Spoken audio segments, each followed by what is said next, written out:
Hai guys, kita ngomongin remote work ya, coba ya, sambilan selfie. Oke, jadi kalau kamu berpikir tentang remote work sekadar mencari uang yang banyak, uh, kata sekedarnya dihapus ya. Remote work adalah mencari uang yang banyak. Ya itu pasti. Kalau kamu nggak percaya, ini hubungannya dengan kurs kita. Ayo sebentar. Oke. Jadi kurs kita itu kan $1 sama dengan sekitar 13.000, 14.000, malah pernah sampai 16-17.000 saat awal COVID. Dengan kurs yang serendah ini, uh, kalau kamu tetap bekerja di Indonesia, maka kamu begitu akan membeli barang-barang yang diimpor, itu akan kerasa banget. Misalnya beli komputer, misalnya prosesor dulu harga cuma 1,5 juta, begitu naik sampai 17.000, kamu bisa beli sampai lebih dari 2 juta. Nah, kalau seperti ini kamu mau komplain, nggak bisa. Kamu mau komplain apa misalnya? Kamu protes ke negara, ya nggak akan bisa. Itu masalah sistemik. Kita kalau mau mikir gimana cara supaya negara $1 sebenarnya Rp1 misalnya ya, kita perlu melakukan revolusi yang besar-besaran banget, atau mungkin juga akan ada hal-hal yang tidak baik. Nah, manfaatkan situasi seperti ini dengan tetap berada di Indonesia, jangan jadi TKI, tetap berada di Indonesia, dan kamu kemudian mengekspor keahlianmu, skillmu ke luar negeri. Zaman dulu kalau kamu berpikir ekspor, berarti kamu ngirim lewat peti kemas atau ngirim packaging yang bagus dan memikirkan segala macam. Itu kalau komoditinya adalah komoditi fisik. Nah, kita sekarang kan komoditinya komoditi digital semua, yang di semua bisa ditransfer via internet. Nah, itu sangat cocok banget bagi pekerjaan programmer yang kamu hanya diam di Indonesia. Ini saya lagi di mana nih? Pantai gue di Ombol, Bukit Pengilon. Nah, kamu diam di sini aja, kirim kerjaanmu ke luar negeri, kemana aja, Italia, Amerika, dan segala macam, untuk kemudian kamu mendapat bayaran dari klien luar negeri itu. Itu sempurna sekali ya teman-teman, luar biasa. Ini bayangkan ya, kalau kamu lihatkan tempat seperti ini, kalau kamu saat itu dilahirkan di sini, mungkin kamu hanya bisa membayangkan pekerjaanmu adalah sebagai maksimalnya punya homestay untuk wisatawan. Ya kalau wisatawannya datang terus, misalnya dengan COVID ini wisatawannya nggak datang, jeblok, nah kan trouble banget kan. Nah, dengan cara seperti ini, kamu saat tinggal di tempat seperti ini yang jauh dari kebudayaan, jauh dari kemanusiaan. Nah, pelajari aja semua teknologi remote work yang bisa kamu pakai untuk mengekspor pekerjaanmu. Contoh, kamu sekarang ini katakanlah masih SMK kelas 3 di SMK 2 Semanu. Mungkin ada ya. Tadi saya lewat itu SMP 1 Semanu Selatan. Nah, pelajari semua teknologi yang bisa kamu pakai untuk menembus remote work, dan kemudian tinggal tetap di sini, tinggal di tempat seperti ini, yang jauh dari keramaian, jauh dari pusat kota. Tapi luar biasa orang kota akan nyari-nyari seperti ini. Bukan jidat saya yang di belakangnya, yaitu pantai.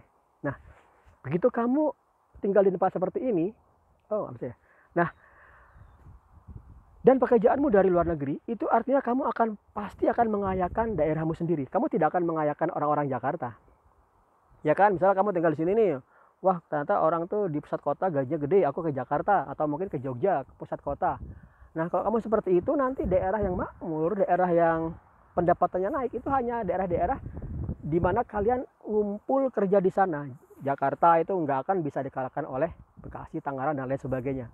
Atau mungkin, saya nggak tahu, mungkin kalau semua kota Indonesia digabung jadi satu, mungkin Jakarta tuh perputaran uangnya masih lebih banyak. Nah, kita bagaimana bisa merubah seperti ini, nggak perlu mikir pemberontakan atau pemesahan kekuasaan, nggak perlu. Kamu tinggal aja di kotamu masing-masing, pelajari remote work, pelajari semua skill, graphic design, programming, content writer, translator, virtual assistant, kamu pelajari semuanya untuk kemudian kamu menarik devisa dari luar negeri. TKI itu kan tenaga kerja Indonesia, itu pahlawan devisa ya, yaitu mereka kerja di luar negeri, kemudian uangnya ditarik dari berbagai negara, Malaysia, Singapura, Thailand, Brunei, Amerika, Hong Kong, dikirim ke kotanya masing-masing, misalnya ke Subang, ke Pati, ke Pacitan, ke Wonogiri, ke Gunung Kidul, dan lain sebagainya, dikirim ke sana, pahlawan devisa. Nah, itu pahlawan devisa 1.0. Kamu bisa menjadi pahlawan devisa 2.0. Caranya jadi programmer, jadi desainer, jadi copywriter, jadi virtual assistant, jadi content writer, jadi publisher, yang kamu mengirimkan pekerjaanmu ke luar negeri. Saya akan mengulang ini sering sekali kalimat-kalimat ini karena kadang-kadang bukan kadang-kadang, karena ini merubah mindset. Merubah mindset itu kamu perlu mengulang-ulang apa yang saya katakan ini mungkin sampai berkali-kali. Supaya apa? Supaya mindsetmu berubah. Oke. Tadi sepanjang perjalanan seperti di sini saya sebenarnya nggak perlu bersedih ya, karena semua orang itu punya kebahagiaan masing-masing. Tapi andai kata saya bandingkan dengan kebahagiaan saya misalnya, tapi nggak juga ya. Saya membayangkan tinggal di tempat seperti ini meskipun gaji saya cuma 1 juta atau mungkin 500.000, kayaknya sudah bahagia banget deh. Oke, nah teman-teman, apa tadi? Oke, saya sepanjang perjalanan seperti ini ngelihat banyak anak kecil yang kesibukannya main-main, main layangan, terus ngarit tanaman dan lain sebagainya. Nah, akan menarik sekali kalau pemerintah secara umum mau memikirkan hal ini, yaitu mereka mau memikirkan bagaimana caranya sih agar semua orang itu tidak berpikir pada kotanya masing-masing untuk mencari pekerjaan. Misalnya kamu cuma di Jogja, mikirnya cuma itu aja. Enggak, dengan remote work, kamu tahu nggak dengan remote work seberapa jauh cakupanmu? Satu planet bumi ini dicakup oleh pekerjaan remote work. Menarik lagi kalau Elon Musk sudah berhasil mengembangkan koloni di Mars, pekerjaanmu akan meliputi bumi dan Mars. Kamu tinggal ngirim data ke Mars lewat ada satelitnya Tesla mungkin. Satelitnya SpaceX ya. Berarti biar kamu tinggal di tempat yang paling terpojok seperti itu, ada tempat itu ada pohon. Bikin tempatmu terpojok seperti ini, kamu tetap bisa mengirim pekerjaanmu meskipun ke Mars sekalipun. Oke teman-teman, ini benar-benar luar biasa kalau bisa dipahami sebagai suatu gerakan nasional ya. Kalau sekarang kan di remote work Indonesia itu ya cakupannya nggak banyak lah, kadar ya 1, 2, 3 sebulan kita member baru sekitar sudah mulai nembus 50 orang per bulan ya. Nah kecil banget itu, kenapa? Karena kalau kita potensinya Indonesia itu berapa? 270 juta jiwa, 1%-nya aja, keren banget kan. Nah sebenarnya bukan 1%-nya, semua masyarakat kita, semua usia pelajar kita, orang-orang yang belajar dan punya pendidikan tinggi itu, mereka dipikirkan untuk jangan pernah berpikir untuk keluar negeri agar dapat gaji yang gede, enggak, atau jangan pernah berpikir ke Jakarta untuk dapat gaji yang gede, enggak. Tinggal di kota masing-masing. Sekali lagi saya akan ulang-ulang, pelajari remote work, corona atau enggak corona, remote work is the best. Saya dari tahun 2017 sudah mengulang-ulang ini, mungkin lebih lama lagi ya, 2012 kan sudah sering ulang-ulang seperti ini, yaitu kerja di rumah itu jauh lebih berharga daripada kamu kerja di kantor. Ini bukan subjektif, kamu nggak bisa kebahagiaan orang masing-masing. Orang yang di kantor punya kebahagiaan, ya orang yang di kantor punya kebahagiaan, tapi coba orang di kantor sudah di rumah pasti lebih senang. Kalau enggak ada sesuatu yang salah dengan rumahnya. Kalau kamu sekarang teman-teman di kantor sudah mulai ngantor ya, sudah di rumah sekitar setahunan, kemudian udah mulai ada kisi-kisi mau ngantor kan, pasti kalian rumit itu, pasti kalian nggak ingin membayangkan itu berakhir. Atau teman-teman yang lagi kuliah beasiswa nih, kemudian dapetin tinggal di rumah terus kan karena beasiswa udah mau lulus, sudah mau wisuda, pasti mulai bakal mulai ngantor lagi sampai pensiun. Tidak. Itu bagi saya ya, ini sebenarnya kok seperti ini adalah masalah passion. Ya saya tahu ini masalah passion, yaitu kamu kadang lebih nyaman, yang penting digaji orang, udah, yang nggak perlu berinovasi nggak apa-apa, yang penting digaji orang. Meskipun saya harus tinggalin orang tua, desa, kampung, yang penting gaji orang, gajinya fix, udah saya akan ke sana. Ya kan? Nah, coba meskipun ini masalah passion, saya ingin ngerubah mindset kalian. Semua orang bisa remote work. Everybody can code, everybody can do remote work, and everybody can cook.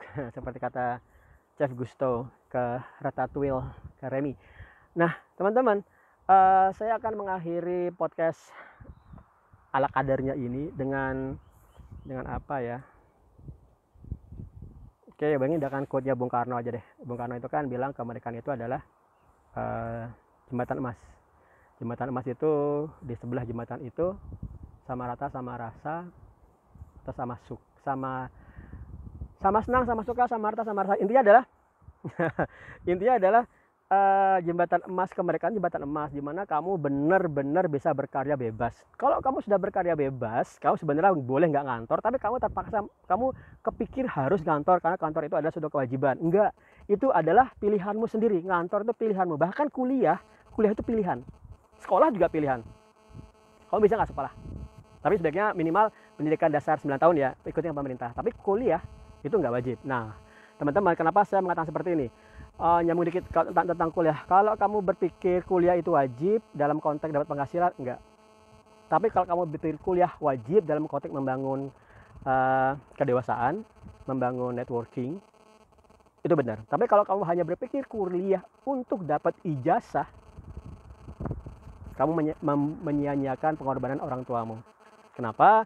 Kalau kamu sekedar berpikir seperti itu, nggak ada artinya. Bisa loh kamu tiba-tiba kuliah lulus dengan gelar master ya, kamu bingung nyari pekerjaan,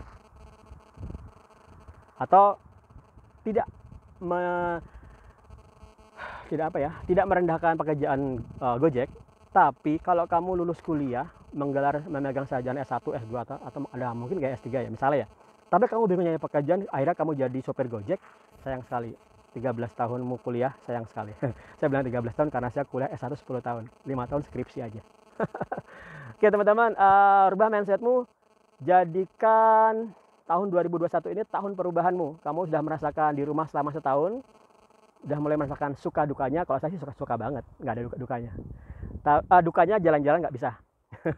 Kamu udah merasakan sukanya, dan kemudian kamu harus akan kembali ke kantor, kembali ke instansi yang mewajibkanmu berangkat jam 9, pulang jam 5, realisasinya berangkat jam 7 pagi atau jam 5 pagi, pulang jam 9 malam. Jadikan tahun 2021 ini tahun kamu berubah. Tahun kamu berubah menjadi pribadi yang punya mindset baru. Menjadi pribadi yang punya mindset baru, mindset di mana kamu paham bahwasanya kemerdekaan yang didapat bangsa kita tahun 1945 itu bukan